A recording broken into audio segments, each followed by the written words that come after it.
अस्सलाम वालेकुम and good evening. मैं हूं आपकी मेज़बान सना हारून। नाज़रीन, एक लम्हे के लिए रुक कर सोचिए, क्या वाकई दुनिया एक बड़ी जंग के दहाने से पीछे हट रही है या हमें सिर्फ एक नया बयानिया बेचा जा रहा है। एक तरफ ईरान और अमेरिका के दरमियान जंग बंदी की बातें हो रही हैं, दूसरी तरफ हम देखते हैं कि खलीज में बढ़ती हुई फौजी नकलो हरकत। ये कैसा अमन है जिसके साए में हथियार भी तेज़ किए जा रहे हैं। और यहाँ एक अहम सवाल भी जन्म लेता है, क्या अमेरिका वाकई पीछे हट रहा है या ये एक वक्ती हिकमत अमली है। क्या सदर ट्रंप के बयानात महज कंफ्यूजन है या एक गहरी स्ट्रेटजी है। स्टेट ऑफ होर्मुज़ की अगर बात करें तो जहाँ से आलमी मईशत की सांसें जुड़ी हैं, क्या वो अगला मैदान जंग बनने जा रहा है। और इस सब के पीछे चीन का जो खामोश मगर ताकतवर किरदार, क्या ताकत का तवाज़ुन बदल रहा है। लेकिन नाज़रीन, इस पूरी सूरत हाल में एक किरदार ऐसा भी है जो खामोशी से मगर मौसर अंदाज में सामने आ रहा है, और वो है पाकिस्तान। जी हाँ, पाकिस्तान ने न सिर्फ खित्ते में अमन के लिए सिफारती कोशिशें की, उसको तेज़ की, बल्कि आलमी सतह पर एक ज़िम्मेदार रियासत का किरदार अदा किया है। यही वजह है कि अहम आलमी रहनुमाओं ने भी पाकिस्तान के किरदार को तस्लीम किया। यहाँ ये बात भी काबिल ज़िक्र है कि जंग बंदी में तोसी के हवाले से जो पेशरफ्त हुई, इसमें पाकिस्तान की क़यादत का किरदार नुमाया रहा। फील्ड मार्शल आसिम मुनीर की दरख्वास्त पर सदर ट्रंप की जानिब से सीज़ फायर में तोसी का फैसला इस बात का वाज़ेह सबूत है कि पाकिस्तान सिर्फ बातें नहीं कर रहा, बल्कि अमली तौर पर अमन की राह हमवार कर रहा है। अब सवाल यह है कि क्या पाकिस्तान वाकई एक मौसर सालिस के तौर पर उभर रहा है।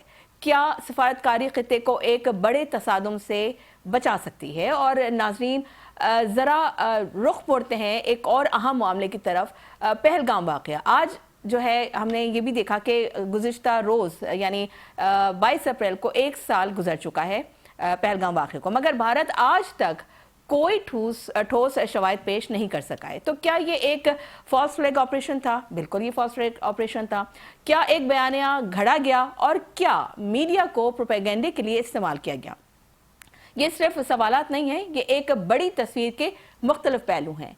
जंग, सिफारतकारी, बयानिया और ताकत का खेल। आखिर हकीकत क्या है और करीब क्या है, फरेब क्या है? आज के प्रोग्राम में हम इसी अहम सवालात के हवाले से उसका जायज़ा भी लेंगे और बात भी करेंगे, क्योंकि वक्त आ चुका है नाज़रीन के बयानियत से आगे बढ़कर सच को पहचाना जाए।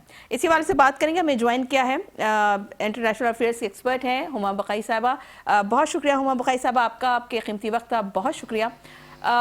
हुमा साहबा, सबसे पहले आपसे ये जानना चाहूँगी कि इस वक्त जो ईरान और अमेरिका के दरमियान जो कशीदगी है, तो इसमें एक तरफ हम देख रहे हैं कि जंगबंदी और मज़ाकरात की बातें हो रही हैं, और दूसरी तरफ हम ये भी देख रहे हैं कि मुसलसल स्ट्रैटेजिक दबाव भी बढ़ रहा है। आप क्या समझती हैं, आपके मुताबिक क्या ये वाकई अमन की तरफ कोई संजीदा पेशरफ्त है या ये सिर्फ वक्ती सिफारती वक्फा है जिसके दौरान जो है वो दोनों फरीक जो हैं वो अपनी अपनी पोजीशंस जो है मजीद मजबूत कर रहे हैं और किसी बड़े जो है वो जंग की तैयारी की जा रही है? क्या कहेंगी आप? देखिए, ईरान ने तो ये जंग शुरू नहीं की। बिल्कुल, ईरान ने तो जंग का जवाब दिया है। लेकिन अब ईरान शायद ये चाहता है कि उसके साथ ये दोबारा ना हो। बिल्कुल, क्योंकि उसके साथ एक नहीं, दो नहीं, तीन नहीं, कई बार समझिए हाथ हो गया है। प्रेसिडेंट ट्रंप का जो तरीका प्रेसिडेंसी है या तरीका सफारतकारी है और तरीका सियासत है, वो इंतहाई गैर रिवायती है। उन्होंने बिल्कुल एक नई तरह की डिप्लोमेसी को हमारे और आपके सामने लाए, विच इज ट्वीट डिप्लोमेसी। तो बात दिनों में नहीं, लम्हों में बदलती है। एक रात में वो इतनी ट्वीट्स कर देते हैं कि समझ में नहीं आता कि इवेंचुअली उसका कॉन्क्रीट सूरत हाल किस तौर सामने निकलेगी। मेरा ख्याल है कि ईरान ना तो डील से अवर्स है, ना अमन से अवर्स है, ना बातचीत से अवर्स है। ईरान सिर्फ ये चाहता है कि उसको, जो उसने कहा भी है कि भाई आप मुझसे निगोशिएटिंग टेबल पर सरेंडर ना कराएं और मुझसे सरेंडर डॉक्यूमेंट पर सिग्नेचर्स ना कराएं। और जब वो पहली दफा इस्लामाबाद आए थे ना जी, तो वो उस वक्त डायलॉग जो था वो बड़े अच्छे फेज में चला गया था। ट्रू। किसी कॉन्क्रीट रेजोल्यूशन के और शायद इस्लामाबाद एकॉर्ड हो जाता, और अमेरिका ने एन वक्त पर समझी अपनी डिमांड्स चेंज की। तो जो रवैये हैं उससे अगर मैं और आप डिडक्टिव लॉजिक करें तो हमें ऐसा लगता है कि अमेरिका शायद एक स्ट्रैटेजिक एम्बिग्युइटी बरकरार रखना चाहता है। अमेरिका ईरान को पुश कर रहा है, हुर्मुज का ब्लॉकेट करके, उसकी जरूरत नहीं थी। उन्होंने जब सीज फायर कराया था उसके नतीजे में ईरान ने हुर्मुज खोल दिया था। बिल्कुल ठीक। जब ब्लॉकेट हुआ तो फिर Iran is back in the game. तो मेरी आपसे गुजारिश ये है कि देखिए, ट्रस्ट अगर डेफिसिट तो ऑब्वियसली इसके अमेरिका अलावा की जाने कोई से किया ऑप्शन गया, नहीं, बिल्कुल आप सही फरमा रही हैं। कोई ऑप्शन नहीं है इसके अलावा कि सब ये हम अपनी मैक्सिमलिस्ट पोजीशंस छोड़कर ईरान और अमेरिका कोई गुड स्पेस तैयार कर बीच में से निकाल कर और आगे बढ़े। और इसमें जाहिर है पाकिस्तान का बड़ा वाज़े आप को किरदार नजर आता है। मेरी अंडरस्टैंडिंग ये है कि पाकिस्तान इस वक्त भी भरपूर कोशिश में लगा हुआ है कि सूरत हाल जो है वो बेहतर हो जाए, और शायद जैसे आपने अपने इंट्रो में चाइना का जिक्र किया था, हो सकता है किसी मुसवदे पे काम हो रहा हो जिसमें ईरान और अमेरिका दोनों के कंसर्न्स एड्रेस हो जाएं और कोई बीच की राह निकाली जा सके। क्योंकि अगर ऐसा नहीं हुआ तो फिर ऑलरेडी आईएमएफ ने कह दिया है जी कि दुनिया जो है वो ग्लोबल रिसेशन में जा रही है। तो माशी तौर पे छोटी मईशतें तो तबाह हो जाएंगी और बड़ी मईशतें जो हैं उनको बहुत नुकसान पहुंचेगा। अमेरिका को खुद जो ऑयल प्राइसेस की टर्मोइल है वो पेन ऑन द पंप के तौर पे देखी जा रही है। वहां पे $4-5 पे है पर लीटर पेट्रोल, और वहां पे इस हवाले से रिजेंटमेंट है। बहुत सारे फैक्टर्स ऐसे हैं जिसकी वजह से मेरा ख्याल है प्रेसिडेंट, और वो अब इसको कह रहे हैं कि मैं किसी जल्दी में नहीं हूं, लेकिन ये बात है कि प्रेसिडेंट ट्रम्प जल्दी पे हैं। मिड टर्म इलेक्शंस उनके सर पे खड़े हैं, जंग की ओनरशिप खत्म हो गई है। वो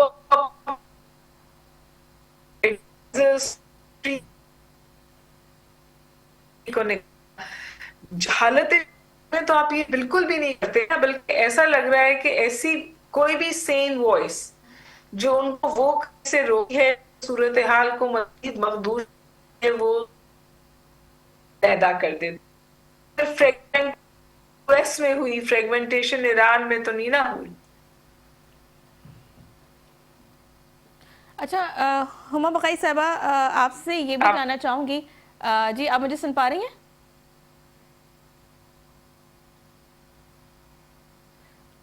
हुमा बकाई साहबा, आप हमारे साथ मौजूद हैं?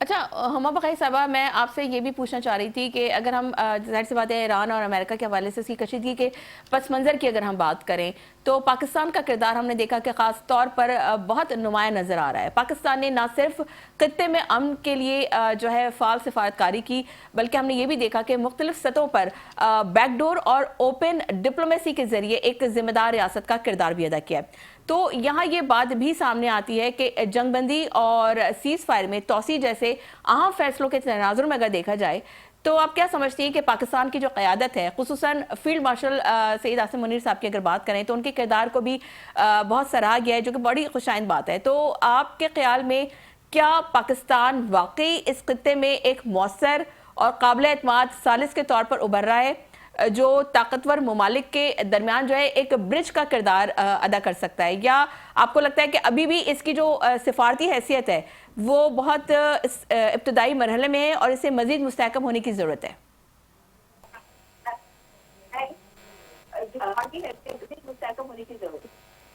आप सवाल रिपीट कीजिएगा, मैंने आपको मिस किया, आपकी आवाज़ पूरी नहीं आई है।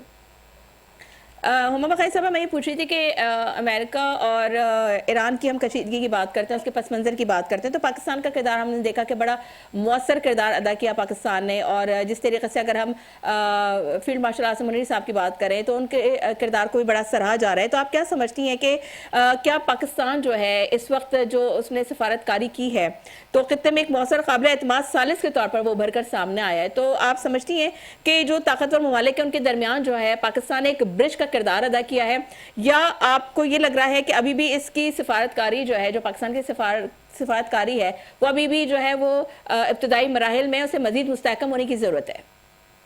मेरा ख्याल है इस बारे में तो कोई इब्हाम ही नहीं रहा कि Pakistan was the adult in the room और पाकिस्तान का जो जहां जिस तरह की सिफारतकारी की जरूरत थी उस तरह की सिफारतकारी पाकिस्तान ने की और मेच्योरिटी के साथ की, खामोश सफारतकारी की।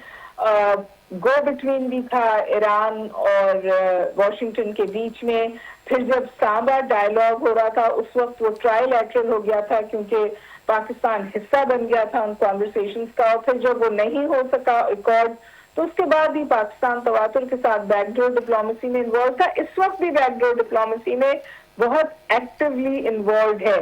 इस हद तक के कुछ जराए कहते हैं कि शायद कोई मुसवदा है जिस पर काम हो रहा है जो पाकिस्तान को भी, ईरान को भी एक्सेप्टेबल हो और चाइना को भी एक्सेप्टेबल हो। तो पाकिस्तान के किरदार की तो हम तो अपने मियां मिट्ठू बनने की हमें जरूरत नहीं है क्योंकि पूरी दुनिया इस बात का इदराक कर रही है। तो इंडिया ने भी शोर मचा हुआ है कि पाकिस्तान ने ये स्पेस कैसे हासिल की। और आप सोचिए कि Modi is at his weakest क्योंकि कुछ तो प्रेसिडेंट ट्रम्प भी ऐसे स्टेटमेंट्स दे देते हैं और कुछ मोदी जो तवातुर के साथ उन्होंने गलत चॉइसेस की, गलत साइड्स पिक की, उसकी वजह से इंडिया बहुत बुरी तरह मार्शलाइज हुआ है। और पाकिस्तान तो अक्रॉस द ग्लोब दोस्त दुश्मन सब इस बात का इदराक करते हैं। और मतलब मैं पाकिस्तानी हूँ, मुझे इस बात पे फख्र है कि इतनी मैच्योरिटी के साथ ये सफारतकारी की गई है और जो भी नतीजा निकले इस डायलॉग का उससे फर्क नहीं पड़ता। पाकिस्तान का किरदार हिस्ट्री में जाएगा एज अ मैच्योर कंट्री। अच्छा हुमा साहबा, जैसे ईरान की हम बात करें तो ईरान जो है वो कहता है कि न्यूक्लियर जो हमारी वो रेड लाइन है और हम कोई एटम बम नहीं बना रहे, लेकिन वो ये भी कहते हैं कि हम जो हमारा जो राइट टू ग्रीन एनर्जी है उससे भी हम पीछे नहीं हटेंगे। तो इस हवाले से आप क्या कहना चाहेंगे? देखिए जी, हुआ ये है कि ईरान जब जिनीवा में टेक्निकल कॉन्वर्सेशंस में था तो वो तो बिल्कुल कंप्लायंट और समझिए एकोमोडेटिंग ईरान था। लेकिन उसके बाद जो सूरत हाल तब्दील हुई, अब ये कयास आई है कि ईरान ने कोई एटम बम तो नहीं बनाया है, लेकिन बहुत लोगों का ख्याल है कि शायद वो थ्रेशोल्ड न्यूक्लियर स्टेट बनने की कैपेसिटी उसने एक्वायर कर ली है या कर लेगा या कर सकता है। जो मेरा ख्याल है कि इंतहाई तकलीफ देह है अमेरिका के लिए और उससे भी ज्यादा तकलीफ देह है इजराइल के लिए। लेकिन आपने इस दुनिया को गजा के बाद ये सबक सिखाया है कि अगर आप अपनी हिफाजत खुद नहीं कर सकते तो कोई इंटरनेशनल कानून, कोई कलेक्टिव सिक्योरिटी आपकी मदद को नहीं आती। एग्जैक्टली। अच्छा, आलमी ताकतों के हम बयानिए की बात कर रहे हैं, काफ़ी सुन भी रहे हैं, तो ख़ास तौर पर अगर हम अमेरिका और ईरान और दीगर स्टेक होल्डर्स के बयानात में हम देख रहे हैं कि वाज़ेह तज़ाद हमें नज़र आता है। कभी जंगबंदी की उम्मीद, कभी जो है सख्त मौक़िफ़ और कभी जो है वो डेडलाइंस की तरदीद भी हो रही है। तो आप क्या समझती हैं इस सारी सूरत हाल में असल सिमत क्या है? क्या डी एस्केलेशन देख रही हैं आप या एक बड़े जियोपॉलिटिकल रीअलाइनमेंट की तैयारी हो रही है? देखिए, डी एस्केलेशन तो हो गई और एस्केलेशन ऑप्शन नहीं है अनलेस हम अपने आप को खुद तबाह बर्बाद करना चाहते हैं। अगर हमने ये सोच लिया है कि दुनिया को हम सुसाइडल मिशन पे ले जा रहे हैं तो एस्केलेशन वरना ऑप्शन नहीं है। लेकिन मेरा ख्याल है कि एस्केलेशन और डी एस्केलेशन के से आगे चला गया है ये कॉन्फ्लिक्ट, ये डी क्लासिफिकेशन हो रही है कॉन्फ्लिक्ट के बाद की वजह से जो चेंजेस आई हैं वो मेरा नहीं ख्याल के रिवर्स हो सकती हैं। फॉर एग्जांपल वेस्ट एशिया का सिक्योरिटी आर्किटेक्चर, आज जो बातें हो रही थी करेंसी स्वैप और दीगर बातें, उसकी वजह से दुनिया का फाइनेंशियल आर्किटेक्चर, बहुत सारी ऐसी चीजें टेबल पर हैं जिससे हमें लगता है कि जो स्टेटस को है दुनिया का वो शायद तब्दील होने जा रहा है। मल्टीपोलर दुनिया हो गई है, इस बात पर तो तकरीबन कंसेंसस भी है। अब देखना ये है कि ग्लोबल साउथ का किरदार कितना बढ़ेगा और ग्लोबल साउथ को कौन लीड करेगा। ठीक है, बहुत शुक्रिया हुमा बकाई साहबा आपका, आपके कीमती वक्त का। It was a pleasure to have you in my show. और नाज़रीन, यहाँ लेंगे एक ब्रेक से वापस आएंगे तो अपने मज़ीद मेहमानों का भी आपसे तारुफ कराऊंगी। So let's take a short break.